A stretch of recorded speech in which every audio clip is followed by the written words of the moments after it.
To, kar dela vlada, ko za krpanje proračunske luknje dviguje DDV, bi lahko primerjali z rezanjem veje, na kateri sedimo, so prepričani podjetniki. Ti si režeš šnicle z riti, zato da imaš kosilo. Mi si režemo organske dele telesa stran, zato da bomo preživeli. Podjetniki se tudi sprašujejo, kje bo država dobila denar za razbohoteni javni sektor in vse več upokojencev. Podjetje je vsak dan manj, gospodarstvo vse teže plačuje davke.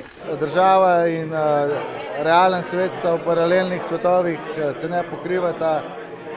Mislim, da smo nekako letalo brez pilota, ki mu zmanjkuje goriva.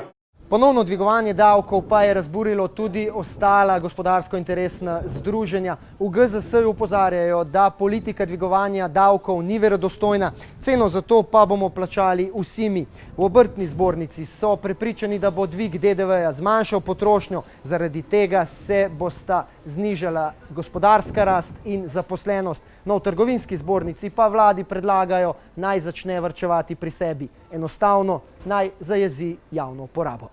Rešitev za Slovenijo zato ni dvigovanje davkov, ampak zagon gospodarstva. Podjetniki predlagajo davčne olajšave za zaposlovanje in nove vlagatelje, uvedbo socialne kapice, dvig meje zgornjih dohodninskih razredov in lažje odpuščanje slabih delavcev brez navedbe razloga odpustitve in odpovednega roka, kot v ZDA. Moramo vedeti, da kljub vse krizi, ki so jo oni imeli, pa ki jo še mogoče malo imajo 6,3% nezaposlenost, mi pa 14% za naši super, bom rekel, zaščitniškim trgom dela. Predloge bodo podjetniki zdaj poslali vladi in vsem poslancem. Kaj se bo zgodilo, ne ve nihče.